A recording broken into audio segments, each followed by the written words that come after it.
Here's Check on Stories we're following for you here on Robin Hood Radio. A notification from Region 1 officials last night. They received notification about following positive cases for coronavirus in Region 1.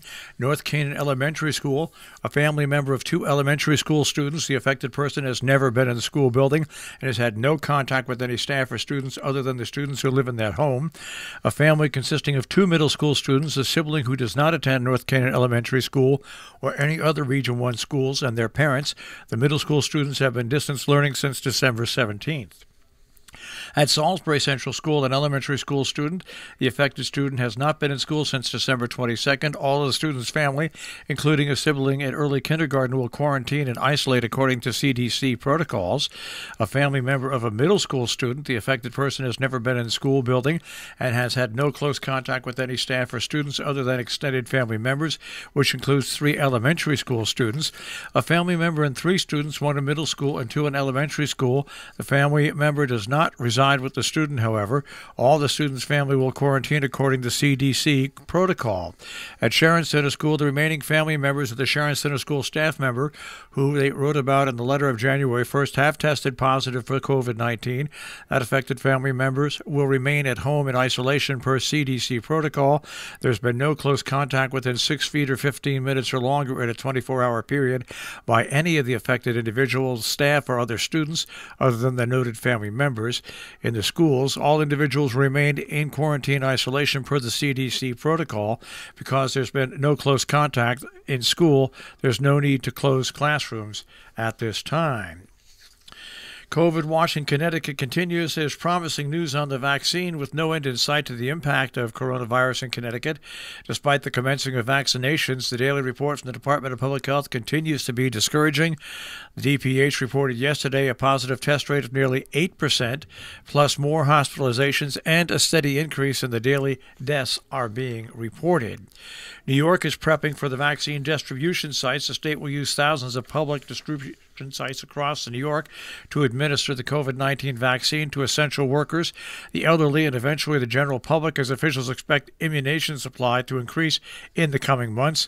The state has received about 300,000 doses of drug makers Pfizer and Moderna's coronavirus vaccine each week since immunizations began December 14th, or roughly 1.2 million dosage per month.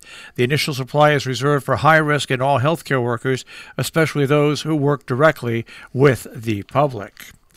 As predicted by most health experts, the holiday season has been followed by a jump in COVID-19 positivity rates in Dutchess schools. Some districts opted to begin this week learning remotely, with more cases expected to be confirmed in the days after New Year's Eve. 11 districts kept their plans to return to hybrid learning model, but that doesn't mean school leaders or families are proceeding undaunted. Quote, "We are concerned that some asymptomatic individuals may return to school without being aware they are COVID-19 positive," end quote.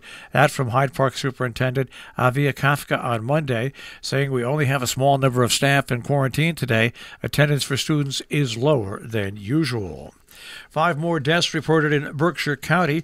The Department of Public Health said 63 new deaths were reported in Massachusetts, pushing the statewide total to over 12,000. Deaths, including those listed as probably caused by COVID-19, is 12,671. Now, the number of doses that have been shipped to Berkshire County in the vaccine is over 7,000. Doses shipped as a percentage of the county population is 5.5%. Total Pfizer vaccine doses received by the state over 138,000, and total Moderna vaccine doses received by the state 146,000.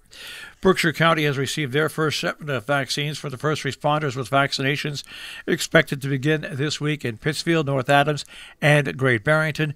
600 doses of Cambridge-based Moderna vaccine arrived Tuesday, according to the Berkshire County Board of Health, enough to cover about half police officers, firefighters, and emergency medical service providers who are expected to sign up. So meetings coming up in our area today. The Kent Board of Selectmen meet at the Kent Center School. That is a regular meeting at 5 p.m. Dover has their Zoning Board of Appeals meeting. That is tonight. It is a Zoom meeting, and also it will be on YouTube. Now, coming up tomorrow, the Sheffield-Ashley Falls Historic District Commission has a meeting at 4 o'clock. It'll be using Zoom. All the Zoom and information like that is available at these websites for these different towns. Meanwhile, the organizational meeting for Ankrum will be held on January 7th at 6:30 via Zoom. The invitation message is on their website. A planning board meeting, as we said, is going on at 7 p.m. Meanwhile, in Cornwall on Saturday, 4:30 till 6, Laurie Simons and Lena Dunham speaking an online screening event and conversation, The Music of Regret. Kent Library is offering another evening of poetry and music on Zoom, January 9th at 7 p.m. Poets, singers, musicians, and anybody else interested. If you're interested in listening, you're invited to join. Registration is through the online calendar at kentmemoriallibrary.org. Login information will be shared at that site. Community Health and Wellness Center having a coronavirus COVID-19 testing situation. It's coming up on January 11th, 9:30 to 12. Salisbury Visiting Nurse Association. Park in the lot and walk to the tents at 38 Salmon Kill Road while supplies last. 860-489-0931. Our business brief is underwritten by Morgans at the Interlaken, interlakenin.com, and by Salisbury Bank, salisburybank.com. By the way, you can also find the Interlaken Morgans on Facebook. The Dow Jones Industrial Average will start off today at 30,391.60, the NASDAQ at 12,818.96, and the S&P 500 at 3726.86. We'll take a look at the tri-state forecast. That'll come your way in just a few moments.